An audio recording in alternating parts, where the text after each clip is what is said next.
Salut, c'est Vince. Bienvenue sur Histoire de vinyle. Dans la saga Un jour, un groupe, je vous invite bien entendu sur la page d'accueil de la chaîne d'aller consulter les différentes playlists. Vous avez une playlist dans laquelle vous allez retrouver les différentes capsules consacrées à un groupe, donc dans la série Un jour, un groupe. Pensez à vous abonner éventuellement, pensez aussi à partager le lien, bref, diffuser l'information. Bon. Aujourd'hui, vous l'avez vu, Hawkwind. Alors Hawkwind, c'est un groupe dont la carrière commence en 1969 et qui est toujours en activité aujourd'hui, puisque Hawkwind a sorti son dernier album, son 27e album, cette année, en 2025. Donc, voilà. Le point commun à tout ça, c'est le membre fondateur, c'est Dave Brock, effectivement actif depuis 1969 jusqu'à aujourd'hui, présent dans toutes les incarnations du groupe qui a connu énormément de changements de personnel. Alors évidemment, il ne s'agit pas du tout de retracer l'histoire complète du groupe. Pour ça, je vous invite à consulter un bouquin qui s'appelle La saga Hawkwind, écrit par Carol Clerk, qui en plus de 700 pages, va vous retracer toute l'aventure Hawkwind. Non, c'est pas ça. Là, moi, je vous propose déjà une première partie. 1969-1975. Alors vous allez me dire, oui, bon, voilà, c'est un grand classique. Lemmy Kilmister s'en va en 1975, donc fondateur de Motorhead. Alors je suis pas sûr qu'il s'en aille, je pense plutôt qu'il est viré, mais bref, bon, peu importe. Non, en fait, pas du tout. Moi je pense que 1969-1975, c'est dans cet intervalle qu'ils vont sortir parmi les plus grands albums de space rock qui s'inscrivent complètement en plus dans l'époque du rock psychédélique et du space rock en Europe en particulier, du rock psychédélique anglais bien sûr, hein. C'est un groupe qui est originaire de Londres, donc ce sont bien des Anglais pure souche.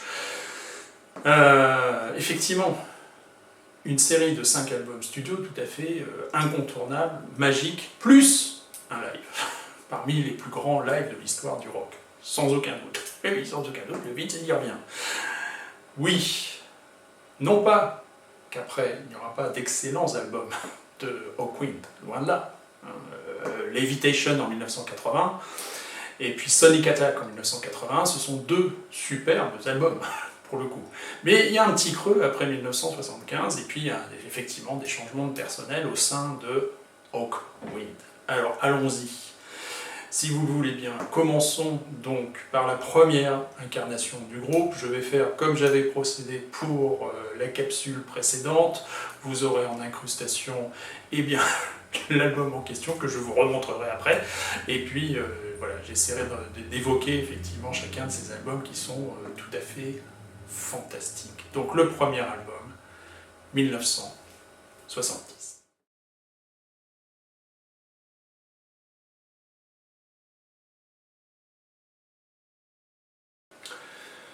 Premier album d'Hawkwind. Donc, sur cette période 1970-1975, que d'aucuns appellent également la période United Artists, parce qu'effectivement, ils ont signé sur le label United Artists, et c'est sur ce label que sortent leurs 5 premiers albums studio, plus le fameux live, bien entendu, que probablement beaucoup d'entre vous connaissent. Bon, bref. Avant ça, ils ne sont pas toujours appelés Hawkwind, ils sont originaires de la banlieue ouest de Londres, dirons-nous. Ils se sont appelés aussi les Psychedelic Warriors et Groupe X avant d'adopter Hawkwind. Il y aura tout un tas de noms d'incarnations de Hawkwind, dont Hawk Lords par exemple un peu plus tard. Ils se produisent dans tout un tas de festivals, mais souvent en marge des festivals, et ils se produisent gratuitement. Donc ils sont repérés au festival de Bath, je crois, et puis donc ils signent, et les voilà qui entrent en studio et qui vont sortir 7 albums absolument fantastiques. Déjà. Dave Brock à la guitare, membre fondateur, avec John Harrison à la basse, Lloyd Langton à la guitare, il y aura Nick Turner, un compagnon qui va rester un sacré moment lui aussi au saxophone, et puis il y aura un jeune tout jeune batteur, Terry Hollis. Bref, tous ces gens-là entrent en studio, et ils produisent un album pour certains titres qui sont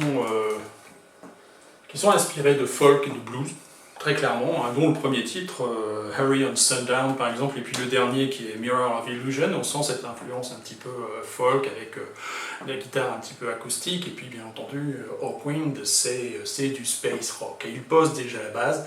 On est dans du rock psychédélique, hein. Ce sont de grands consommateurs et pas uniquement de substances récréatives, hein, pas du tout, hein.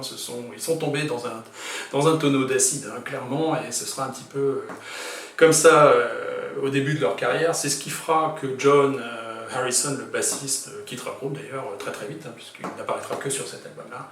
Bref, absolument superbe album. Vous avez déjà donc les éléments qui feront les caractéristiques du Hawkwind de l'album suivant, qui est déjà un monument, le deuxième album. Par exemple, The Reason Is, et puis surtout Seeing It As You Really Are, et puis le Paranoia qui est coupé en deux, en raison, bah oui, c'est sur un vinyle, donc vous avez Paranoia 1, Paranoia 2. Bref, les bases sont posées, c'est un super album déjà d'Hawkwind.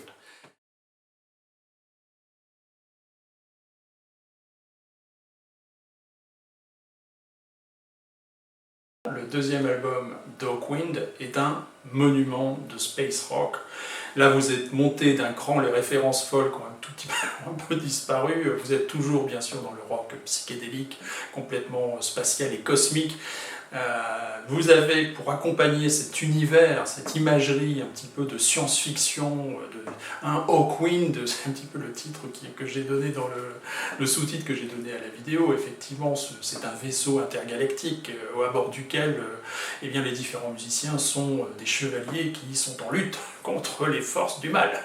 Donc, pour accompagner cette vision, ces visions intergalactiques, et dans les paroles et dans l'univers, ils vont s'entourer d'un poète anglais qui est Robert Calvert, qui va écrire le livret qui accompagne cet album absolument sublime. Sur l'album aussi, sur le verso ici de la pochette, nous distinguons vaguement une danseuse nue. Effectivement, dans marge du festival de White, ils vont rencontrer une jeune femme qui est une danseuse et qui va accompagner le groupe. Elle ne sera pas la seule, il y en aura d'autres, qui est Stacia.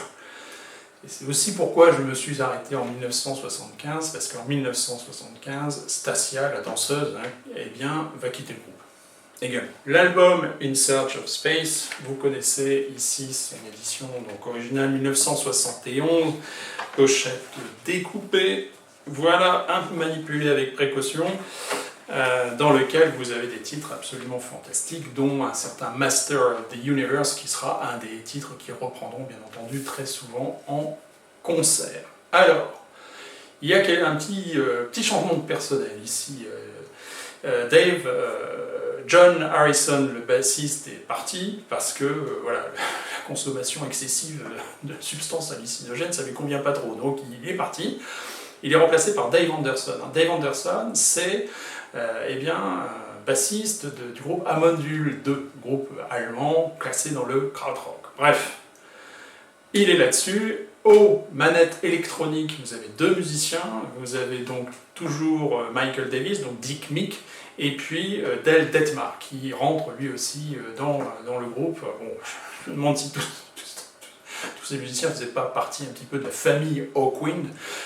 Bon, en tout cas, il est mentionné ici, et donc cet album, c'est une tuerie absolue. Hein. À côté des titres donc, tels que Master of the Universe, vous avez d'autres titres qui sont absolument fantastiques, Children of the Sun, bref.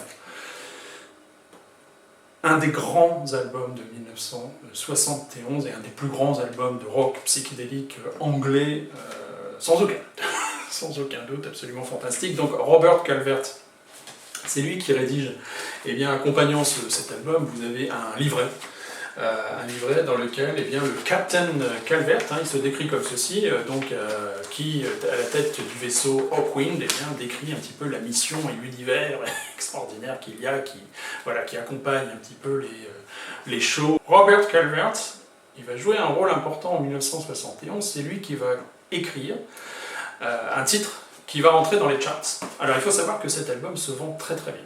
Contrairement au précédent, il se vend très très bien, je crois qu'il arrive dans les charts anglais à la 13e place, quelque chose comme ça. J'ai pas précisé, mais il n'y a pas d'édition française pour le premier album, en 1970. Ce que je vous ai montré, c'est l'édition française, mais qui sort en 1972. Après, si je dis une bêtise, bon, vous me corrigerez.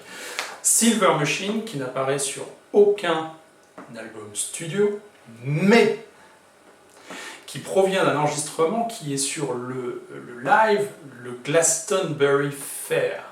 Le Glastonbury Fair.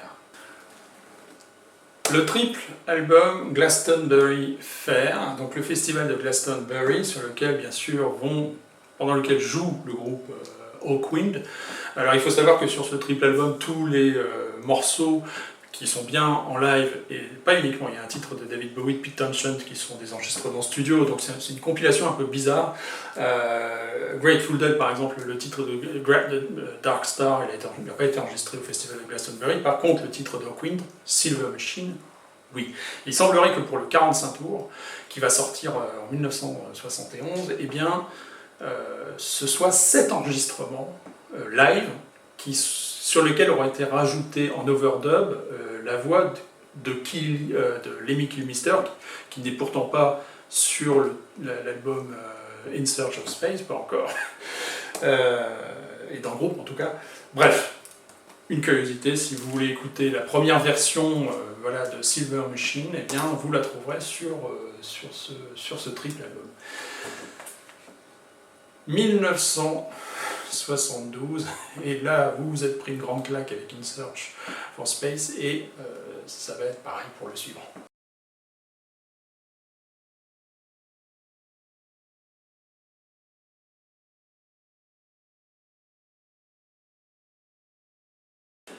Alors l'album suivant, bien entendu, qui sort en 1972, c'est une tuerie absolue. Bien sûr, c'est Do Ré Mi Fa Sol La Ti Do avec cette pochette très métallique, d'ailleurs au reflet métallique sur l'édition ici originale, sur le pressage original 1972, toujours sur United Artists, avec voilà, des visions vraiment de science-fiction, et puis un texte bien sûr qui introduit de nouveau et qui explique la lutte et ces combats intersidéraux menés par le vaisseau Hawkwind. Ici, vous avez le même personnel que sur In Search of Space, à ceci près que Dave Anderson, le bassiste d'Amondule 2, est parti, et il est remplacé, bien sûr, c'est l'entrée en liste de Lemmy Kilmister, qui fondera, bien sûr, Motorhead. Et avec l'arrivée de Lemmy Kilmister, il y a un changement de sonorité, ce disque, ces enregistrements ici, qui sont dans la continuité d'In Search for Space, mais avec un son beaucoup plus lourd et une basse très en avant. La basse de Lemmy Kilmister, elle est très en avant. Et puis il compose aussi, il va commencer à composer pour le groupe. Je vous rappelle que sa voix est celle que vous entendez sur Silver Machine. Bref, il intègre le groupe et il commence les tournées bien sûr avec Hawkwind, et donc il intervient sur cet album qui est absolument fantastique. Alors vous avez la pochette intérieure voilà, que n'aurait pas renié certains dessinateurs de science-fiction. J'évoquais Dorier tout à l'heure. Alors c'est pas tout à fait des chevaliers intersidéraux, vous avez plutôt des barbares sur leur cheval, mais bon, bref, vous avez compris, les fameux Hawk Lords. C'est un album fantastique sur lequel vous avez Lord of Lights, qui est un des grands titres bien sûr de Hawkwind, qu'ils rejoueront plusieurs fois en concert. Vous êtes complètement saisi, avec un son extrêmement lourd, vous êtes clairement, bien sûr c'est du rock psychédélique, c'est du space rock, mais vous avez les racines du métal quelque part. Bref, un son très très lourd, du hard rock psychédélique et cosmique. Bon, ça veut strictement rien dire, Vince. Oui, bon. Fantastique. Voilà. Donc, Do Ré Mi Fa Sol La Ti Do, titre un petit peu énigmatique, même si vous, bien sûr, vous reconnaissez les différentes notes. Mais c'est aussi, a priori, une référence aux différentes planètes du système solaire. Bref, Do Ré Mi Fa Sol La Ti Do, c'est un monument absolument extraordinaire.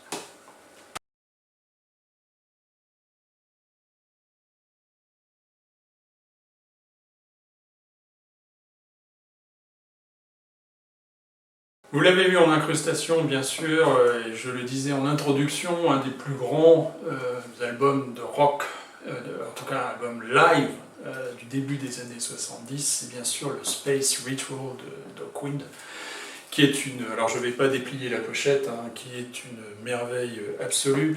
Je n'avais pas signalé sur l'album précédent le remplacement, je vous ai indiqué l'arrivée de Lemmy Kilmister, mais le batteur a lui aussi été remplacé. Terry Hollis a été remplacé par Simon King, qui lui va rester effectivement pendant de très très nombreuses années avec le groupe. Je crois qu'il s'est fait virer dans les années 2000, hein, quelque chose comme ça. Enfin bref, à vérifier. Sur cet album, absolument fantastique, encore une fois, un monument, hein, vous êtes plongé, vous vivez le concert, c'est tout à fait extraordinaire. Bref, c'est une musique donc, où il y a une improvisation qui est extrêmement importante, mais tout est maîtrisé, les musiciens sont tout à fait extraordinaires, hein. À l'exception des deux que je viens de mentionner, ce sont les mêmes que sur l'album Do Re Mi Fa Sol La Ti Do, et puis surtout In Search for Space. Vous allez retrouver les grands classiques, Brainstorm, Master of the Universe, bref, sur cet album, et puis des inédits. Et c'est ça qui est tout à fait intéressant. Et puis vous allez retrouver aussi le fameux Robert Calvert qui intervient à plusieurs moments, voilà, qui motive la transe hein, que suscite l'écoute de cette musique, c'est évident. Donc les interventions de Robert Calvert, bien entendu, qui plonge dans cet univers de science-fiction, de musique spatiale, voilà, en grande partie improvisée, donc des titres inédits, dont le fameux Born to Go, voilà, qui nous emporte, et la voix de Lemmy Kilmister là-dessus. Enfin bref, c'est tout à fait fantastique, c'est un live à écouter absolument, je dirais, c'est un grand pensif à avoir dans sa discothèque, oui bien sûr. Voilà, Space Retro 1973, et là vous dites, waouh, qu'est-ce qu'on vient de se prendre, je veux dire, entre le premier album, que moi je trouve vraiment excellent, mais ensuite In Search for Space, Do Re Mi Fa Sol La Ti Do, celui-ci, Space Retro, vous vous dites, mais ils vont s'arrêter. Est-ce que c'est possible encore de monter d'un cran, ou au moins d'être proposé une musique qui soit de qualité émerveillée, quoi. Et ben ils vont le faire, ça va, ils vont le faire.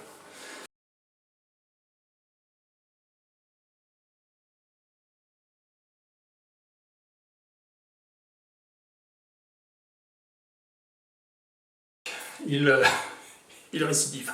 Il récidive avec Hall of the Mountain Grill qui sort en 1974. Petit changement de personnel ici. Michael Davis, dit Dick Mick, est parti. Il est remplacé par Simon House. Simon King à la batterie est toujours là, bien sûr. Lemmy Kilmister, Dave Brock, hein, bien sûr. Hein, vous avez compris, lui, de toute façon, il sera toujours là. Bref, absolument fantastique. Vous commencez avec le premier titre sur la première face, Psychedelic Warlord, et voilà. Voilà, c'est reparti. Le vaisseau, il s'est pas craché, quoi. Non, le vaisseau Hawkwind, il est bien dans l'espace, et il continue sa lutte, c'est clair. Donc un album absolument fantastique, toujours avec l'imagerie, bien sûr, hein, science-fiction, superbe pochette. Alors, notable sur cet album, vous avez une composition de Lemmy Kilmister et puis Mick Farren qui est Lost Johnny, titre absolument fantastique que Lemmy Kilmister reprendra dans Motorhead, le premier album de Motorhead. Mick Farren, c'est pas un inconnu. Mick Farren qui co-compose le titre, eh bien c'était un des grands cinglés de l'univers underground du Londres de la fin des années 60 au sein du groupe The Deviants, un groupe à découvrir absolument. Bref, fantastique. Autre titre remarquable, bien sûr, vous avez deux titres qui sont des titres, des captures live de novembre et décembre 1973 ou quelque chose comme ça, dont Paradox par exemple. Bref, ça vous replonge, ça fait le lien avec Space Ritual. C'est une super, magnifique album. Ici, c'est le pressage US 1974, toujours sur United Artists, et bien entendu, c'est pas fini. Alors, petite remarque à l'intérieur sur la pochette intérieure. Donc vous avez différentes photos qui vous montrent le groupe, y compris, j'imagine, les Roddy, etc. Et puis la danseuse Stacia. La danseuse Stacia, je ne l'ai peut-être pas évoquée, mais effectivement, elle accompagnait les shows, elle faisait partie de l'accompagnement et de la création des shows de Loquin par ses danses improvisées, en même temps que la musique était improvisée. Elle improvisait sur la musique, elle-même improvisée. Enfin, effectivement, avec Miss Renee, il n'a été retenu pratiquement, et c'est fort dommage, il suffit de voir les vidéos pour comprendre à quel point elle a joué un rôle important dans les shows d'Hawkwind jusqu'en 1975. Bien sûr, elle dansait souvent à moitié nue ou complètement nue, peinte de différents motifs sur le corps, mais bref, un personnage tout à fait central et souvent, bien sûr, toujours mentionné dans les liner notes des albums. Bref, oui, par la tête le Vince. Vous regarderez, vous verrez le père Lemmy Kilmister avec un superbe t-shirt et un immense as de pique sur le t-shirt. Petit clin d'œil à Ace of Spades, bien sûr, des années plus tard, album de... Attends, bien entendu, bon, je repasse ça plus tard. L'album suivant, encore une fois, absolument fantastique.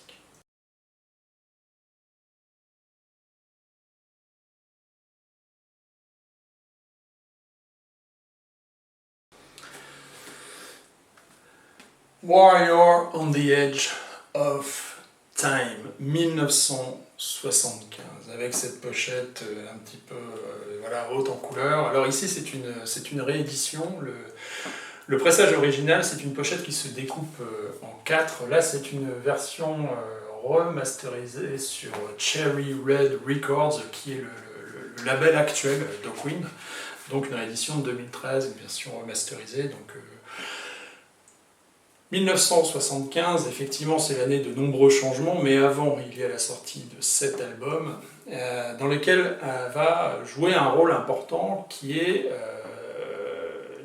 pas nouveau dans l'histoire du groupe, mais ici, qui participe à l'écriture du concept album, en tout cas considéré comme un concept album. A priori, les textes, l'univers aurait été une commande de Dave Brock à Michael Moorcock, cet auteur de science-fiction, et vous allez retrouver un des personnages bien sûr emblématiques des différentes nouvelles et romans de Michael Moorcock, qui est Elric.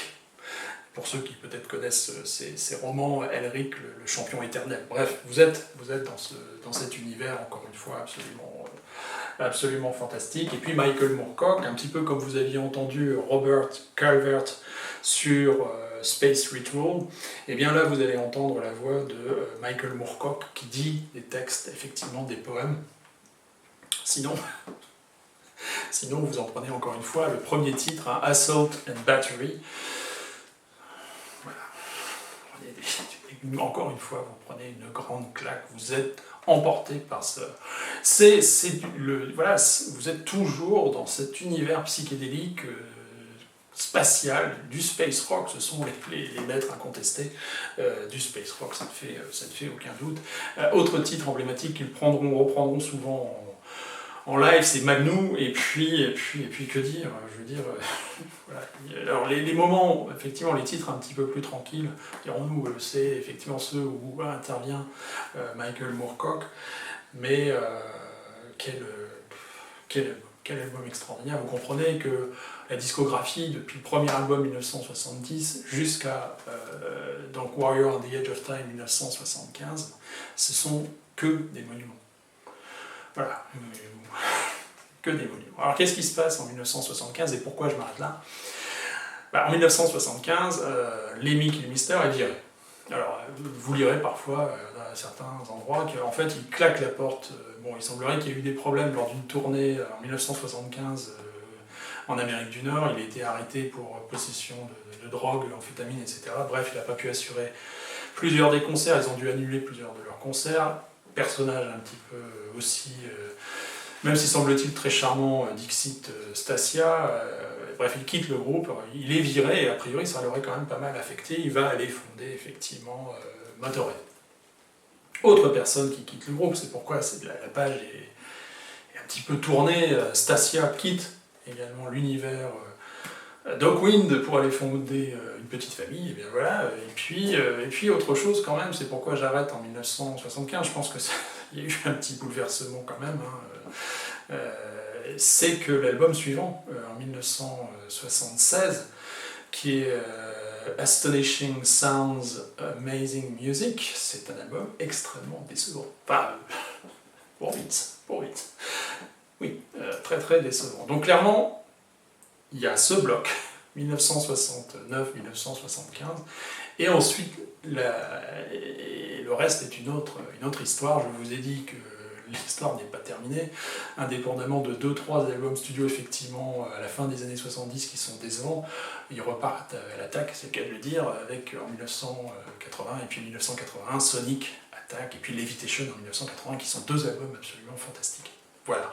Il y aura d'autres albums live, je vous rappelle, 27 albums studio, tout un tas d'enregistrements live, pirates ou pas pirates, enfin bref, Hawkwind dans la discothèque, ça peut tenir une très grande place. Hein. J'ai pas tout, d'accord, j'ai pas tout, mais voilà, pour les albums vraiment essentiels, je pense que, encore une fois, il faut se plonger dans cet univers et autant commencer par les premiers albums. Voilà, Vince. It's me. Cares about you. Salut.